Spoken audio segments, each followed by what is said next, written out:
Shri Kishandas Kikani arts and commerce college Dhandhuka. જો તમે આ કોલેજ વિશે વિચારી રહ્યા હો તો બધી જ જરૂરી માહિતી તમને અહીં મળશે. તો ચાલો આપણે સાથે મળીને આ સંસ્થાની દુનિયામાં એક ડોક્યુ કરીએ અને જાણીએ કે અહીં શું ખાસ છે. શરૂઆત જ કરીએ કોલેજના પ્રિન્સિપાલ ડોક્ટર જિગ્નેશ એચ ટાપરિયાના આ સુંદર સંદેશથી. જો આ શબ્દો ખાલી કહેવા ખાતર નથી, એ કોલેજનું જે કમ્યુનિટીવાળું વાતાવરણ છે ને એની ઝલક આપે છે. મતલબ કે અહીં દરેક નવા જૂના વિદ્યાર્થીને એક પરિવારના સભ્યની જેમ આવકારવામાં આવે છે. વિચારો, આ કોલેજનો પાયો છેક 1964માં નાખવામાં આવ્યો હતો અને એની પાછળનો હેતુ બહુ સ્પષ્ટ હતો: ગ્રામીણ વિસ્તારના વિદ્યાર્થીઓને ઉચ્ચ શિક્ષણ માટે ક્યાંય દૂર જવું ન પડે. અને સૌથી સારી વાત શું છે ખબર છે? આટલા વર્ષો પછી પણ એ જ મિશન આજે પણ જીવંત છે. ગુણવત્તાયુક્ત શિક્ષણ આપવાનું કામ આજે પણ એટલા જ જોશથી ચાલી રહ્યું છે. તો કોઈ પણ મોટી સંસ્થા એના વિઝન પર ચાલતી હોય છે, બરાબર ને? ચાલો તો હવે એ જ જોઈએ કે આ કોલેજ કયા પાયાના સિદ્ધાંતો અને દૃષ્ટિકોણ પર કામ કરે છે. અને આ રહ્યું એમનું વિઝન. જુઓ, અહીં વાત ખાલી ડિગ્રી મેળવવાની નથી. આ કોલેજનો ઉદ્દેશ્ય એનાથી ઘણો ઊંડો છે. ધંધુકા તાલુકાના યુવાનોમાં સારા માનવીય, આધ્યાત્મિક અને રાષ્ટ્ર પ્રત્યેના મૂલ્યો કેળવાય એના પર ખાસ ધ્યાન આપવામાં આવે છે. ટૂંકમાં કહીએ તો અહીં માત્ર સ્ટુડન્ટ નહીં પણ એક સારો નાગરિક બનાવવાનો પ્રયત્ન થાય છે. ઓકે, તો આટલું મજબૂત વિઝન છે, તો એને પહોંચી વળવા માટે કોલેજમાં કયા કયા અભ્યાસક્રમો ચાલે છે? ચાલો હવે આપણે શૈક્ષણિક પાસા પર નજર કરીએ.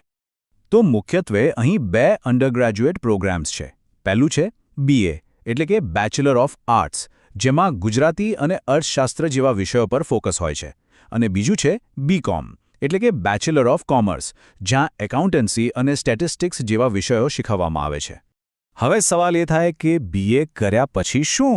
વેલ, BAની ડિગ્રી ઘણા બધા દરવાજા ખોલી આપે છે. તમે શિક્ષણ ક્ષેત્રે જઈ શકો છો, રિસર્ચ કરી શકો છો, પત્રકાર બની શકો છો અને હા, સરકારી નોકરીઓ કે પછી સ્પર્ધાત્મક પરીક્ષાઓની તૈયારી માટે તો આ એકદમ મજબૂત પાયો બની શકે છે. અને એ જ રીતે BComની ડિગ્રીનું પણ છે. જો તમને ફાઇનાન્સ, બેન્કિંગ કે કોર્પોરેટ સેક્ટરમાં રસ હોય તો આ ડિગ્રી તમારા માટે જ છે. ચાર્ટર્ડ એકાઉન્ટન્ટ બનવાથી લઈને ઇન્સ્યોરન્સ અને ખાનગી કંપનીઓમાં નોકરી સુધી અહીં પણ કરિયરના ઘણા બધા વિકલ્પો છે.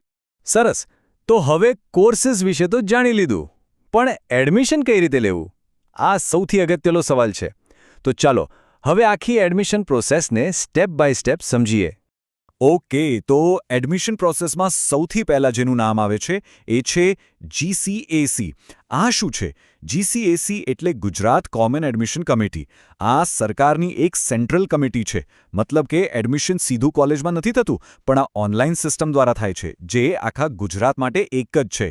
આનાથી આખી પ્રક્રિયા પારદર્શક અને મેરિટ પ્રમાણે થાય છે. આખી પ્રોસેસ ખૂબ જ સરળ છે, બસ 5 સ્ટેપ્સમાં. સૌથી પહેલાં તમારે GCAC પોર્ટલ પર રજિસ્ટ્રેશન કરવાનું. પછી તમારા ડોક્યુમેન્ટ્સ અપલોડ કરવાના. એ પછી મેરિટ લિસ્ટ બહાર પડશે, જેની રાહ જોવાની.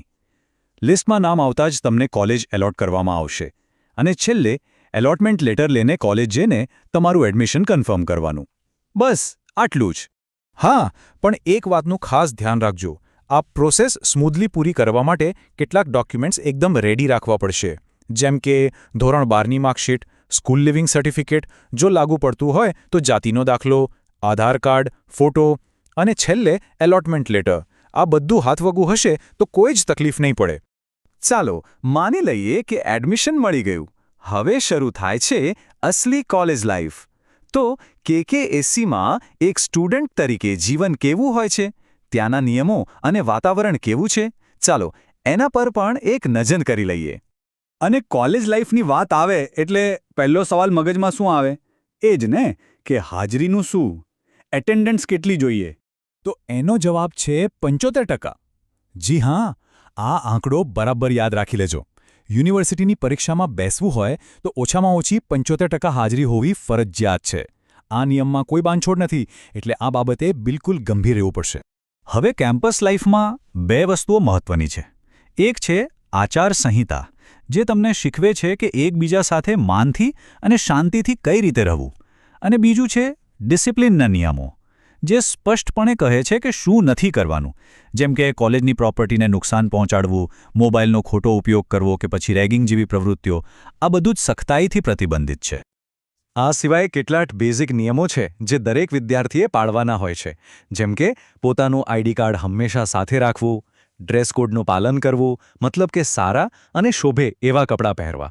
કેમ્પસમાં સ્મોકિંગ કે બીજા કોઈ નશીલા પદાર્થો પર સંપૂર્ણ પ્રતિબંધ છે.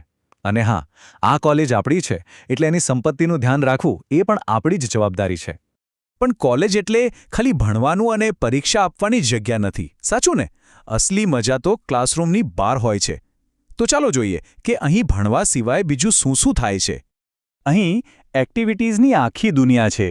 જો તમને સમાજ સેવામાં રસ હોય તો એનએસએસ છે, સ્પોર્ટ્સના શોખીન હો તો રમતગમતની પ્રવૃત્તિઓ છે.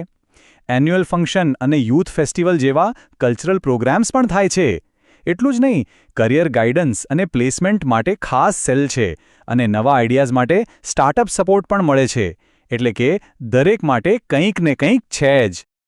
તો આ બધું સાંભળીને જો તમને પણ આ કોલેજનો હિસ્સો બનવાનું મન થતું હોય તો હવે આગળ શું કરવું? ચાલો એના માટેની જરૂરી માહિતી જોઈ લઈએ. આ ત્રણેય વેબસાઇટ ખાસ નોંધી લેજો.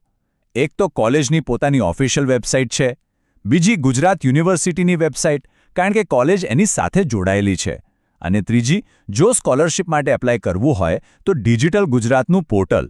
આ બધી લિંક્સ ખૂબ કામમાં આવશે. અને તેમ છતાં જો મનમાં કોઈ સવાલ હોય, કોઈ મૂંઝવણ હોય તો બિલકુલ અચકાતા નહીં. અહીં કોલેજનો ફોન નંબર અને ઈમેલ આઈડી આપેલું છે. તમે સીધો જ ઓફિસમાં સંપર્ક કરીને માહિતી મેળવી શકો છો. તો બસ, આ હતી શ્રી કિશનદાસ કિકાણી કોલેજ વિશેની લગભગ બધી જ માહિતી. શૈક્ષણિક માર્ગ હવે તમારી સામે એકદમ સ્પષ્ટ છે. હવે સવાલ ફક્ત એક જ છે: શું તમે આ શૈક્ષણિક યાત્રા શરૂ કરવા માટે તૈયાર છો?